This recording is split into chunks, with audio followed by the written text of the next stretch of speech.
तुला शिकवीन चांगलाच धडा या मालिकेच्या आजच्या भागात आपण पाहणार आहोत. अक्षरा अधिपतीसाठी दुधाचा ग्लास घेऊन येते, मात्र अधिपती तिला म्हणत असतो की मास्तरीनबाई हे दूध तुम्ही सुद्धा प्यायचं. मात्र अक्षरा म्हणते की असं कसं अधिपती, हे मी तुमच्यासाठी घेऊन आले आहे ना. पण अधिपती तिचं काही ऐकत नाही आणि तो अक्षराला ते दूध प्यायला सांगतो. नाईलाजाने अक्षरा दूध पिते, मात्र त्या दुधामुळे तिला मिशा येतात आणि ते बघून अधिपती हसू लागतो. त्यामुळे अक्षरा त्याला विचारत असते की काय झालं अधिपती, तुम्ही का हसताय. तर अधिपती हसतच म्हणतो की मास्तरीनबाई, तुम्हाला आठवतंय का, आपण त्या दिवशी उसाचा रस पिण्यासाठी गेलो होतो आणि त्यावेळीसुद्धा उसाचा रस पिल्यावर तुम्हाला मिशा आल्या होत्या.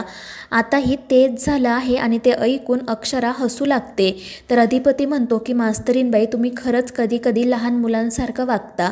आणि मग तो स्वतः तिच्या ओठांना लागलेलं दूध पुसतो. त्यानंतर मग अधिपती अक्षराचा हात हातात घेतो. ते दोघेजण एकमेकांकडे प्रेमाने बघत असतात. मात्र त्याच वेळी बाहेरून कोणीतरी दरवाजा वाजवते. त्यामुळे अक्षरा घाबरते. ती अधिपतीला विचारत असते की आत्ता या क्षणी ते कोण आलं असेल. तर अधिपती म्हणतो घाबरू नका, मी बघतो, आणि तो दरवाजा उघडतो. दुसरीकडे दुर्गी एक काठी घेऊन बाहेर बसलेली असते. तितक्यात चंची त्या ठिकाणी येते. ती दुर्गीला विचारते, काय गं, तुम्हाला इथे का बोलावलंय. आणि चंचीला समोर बघून दुर्गी सरळ तिला त्या काठीने मारायला सुरुवात करते. तर दुर्गी रडतच म्हणत असते की अगं मम्मी, हे काय चाललंय तुझं, तू का मारते मला. तर दुर्गी चिडून म्हणत असते की चंचे, मी एवढा मोठा प्लॅन बनवला होता, पण तुझ्यामुळे माझा सगळा प्लॅन फसला. का वागलीस असं, तुला खरंच काहीच कळत नाही का गं. आणि त्यावर चंची म्हणते की मम्मी, जे काही घडलं ते काही मी मुद्दाम केलं का. मी चुकून त्या स्टूलवरून पडले आणि तुला तरी माझ्या पाठीमागे कोणी उभं राहायला सांगितलं होतं. आणि चंची आता आपल्यालाच दोष देत आहे हे बघून दुर्गी तर अजून चिडते आणि ती चंचीला मारते. तर चंची रडतच म्हणत असते की मम्मी मला माफ कर, पण मी काय हे सगळं मुद्दाम नाही केलं. तर दुर्गी म्हणत असते, अगं पण तुला कळत कसं नाही, मी या घरची मालकीण होण्याचं स्वप्न बघत होते, पण तुझ्यामुळे माझं स्वप्न धुळीस मिळालं. माझं केवढं मोठं नुकसान झालं, आणि फक्त माझं नाही तर तुझंही नुकसान झालं. तुला मी या घरात राणी बनवून ठेवलं असतं, पण नाही, तुझ्यामुळे माझा प्रत्येक प्लॅन धुळीस मिळतो. आणि मग त्यानंतर ती रडतच म्हणते की अगं चंचे, का कळत नाही तुला, मला श्रीमंत व्हायचं होतं. आता आयुष्यभर आपल्याला त्या ताईची गुलामगिरीच करावी लागणार. श्रीमंत होणं आपल्या नशिबात नाही. तर दुसरीकडे अधिपती दरवाजा उघडतो तर समोर भुवनेश्वरी असते. आणि भुवनेश्वरीला बघून त्याला आणि अक्षराला आश्चर्यच वाटतं. अधिपती विचारत असतो की आईसाहेब, काय झालं, तुम्ही आत्ता या वेळेला इथे. आणि त्यावर भुवनेश्वरी म्हणते, हो, आम्हाला जरा तुमच्याशी महत्त्वाचं बोलायचं होतं. आणि मग ती सरळ त्यांच्या खोलीतच येते आणि ती सगळी सजावट बघू लागते. त्यामुळे अधिपती आणि अक्षरा खाली मान घालतात. तर भुवनेश्वरी विचारत असते की कोणी केली आहे ही सजावट. आणि त्यावर अधिपती सांगतो, ओंकार आणि शिवानी वहिनींनी. खरं तर एवढं काही करायची गरज नव्हती. तर भुवनेश्वरी म्हणते, ठीक आहे, असते एखाद्याची हौस. आणि मग त्यानंतर ती अधिपतीला म्हणते की आम्हाला तुमच्याशी महत्त्वाचं बोलायचं आहे. आता तुम्ही संसाराला सुरुवात करणार आहात म्हटल्यावर तुमच्या संसारासाठी आम्हाला तुम्हाला काहीतरी सांगायचं आहे. आणि भुवनेश्वरीचं असं बोलणं ऐकून अधिपती आणि अक्षरा काळजीतच पडतात. दुसरीकडे चारुहास सरांनी ओंकारला घरी बोलावलेले असते. सगळ्यात आधी तर ते ओंकारचे मनापासून आभार मानतात. तर ओंकार म्हणत असतो की आभार मानून मला पर्क करू नका, मी जे काही करतो ते आपलं घर समजून करतो. आणि अधिपती तर माझ्या भावासारखा आहे, त्याच्यासाठी मी काही करू शकतो. आणि त्याचं असं बोलणं ऐकून चारुहास सरांना त्याचं खूप कौतुक वाटतं. आणि मग त्यानंतर ते ओंकारला म्हणतात की माझ्या डोक्यात एक विचार आला होता आणि तो कोणाला तरी सांगावा, म्हणून मी तुला इथे बोलावलं. त्यावर ओंकार म्हणतो की बोला ना थोरले मालक, काय झालं. आणि मग चारुहास सर त्याला सांगू लागतात की अधिपती आणि अक्षराचं लग्न झाल्यापासून ते दोघे कुठेही बाहेर फिरायला गेले नाही. खरं तर त्या दोघांवर एकापाठोपाठ एक संकट येतच होती. आणि आधीची गोष्ट वेगळी होती. तेव्हा अधिपतीचं अक्षरावर प्रेम होतं, मात्र अक्षराचं त्याच्यावर प्रेम नव्हतं.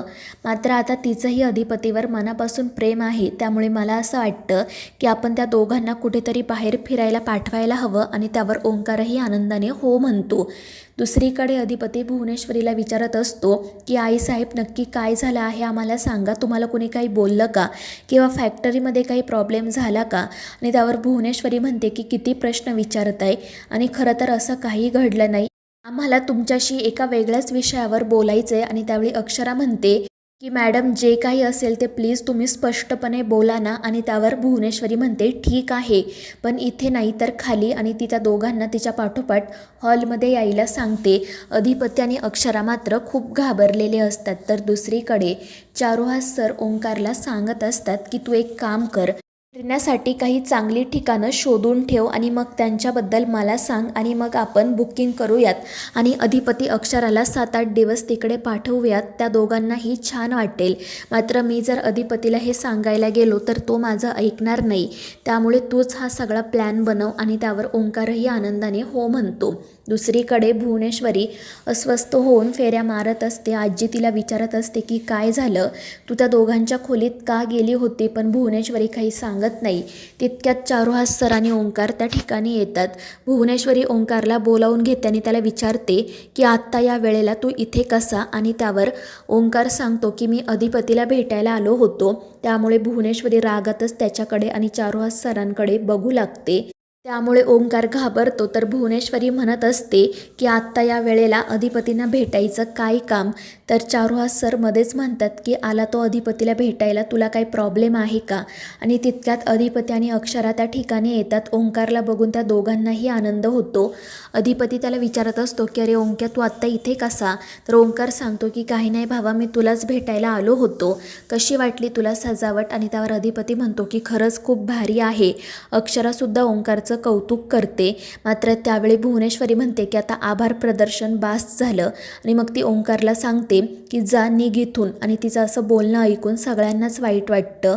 तर अक्षरा म्हणत असते की ओंकार भाऊजी थांबा, तुम्ही चहा घेऊन जा. चारुहास सर सुद्धा म्हणतात की त्यासाठीच मी त्याला थांबवलं होतं. आणि ते भुवनेश्वरीला सांगतात की ओंकार या घरच्या मुलासारखा आहे. मात्र भुवनेश्वरी म्हणते की तो फक्त आपल्या फॅक्टरीत एक नोकर आहे. जरी तो अधिपतींचा मित्र असला तरी तो फक्त एक नोकरच आहे. आणि तिच्या अशा बोलण्यामुळे ओंकारला वाईट वाटतं. अधिपती, अक्षरा, चारुहास सर, आजी यांना देखील वाईट वाटतं. आणि मग त्यानंतर भुवनेश्वरी ओंकारला विचारते की ही काही चहा प्यायची वेळ आहे का, जेवण झालंय ना तुझं. त्यावर तो खाली मान घालूनच हो म्हणतो. आणि मग भुवनेश्वरी सांगते की मग जा निघ इथून.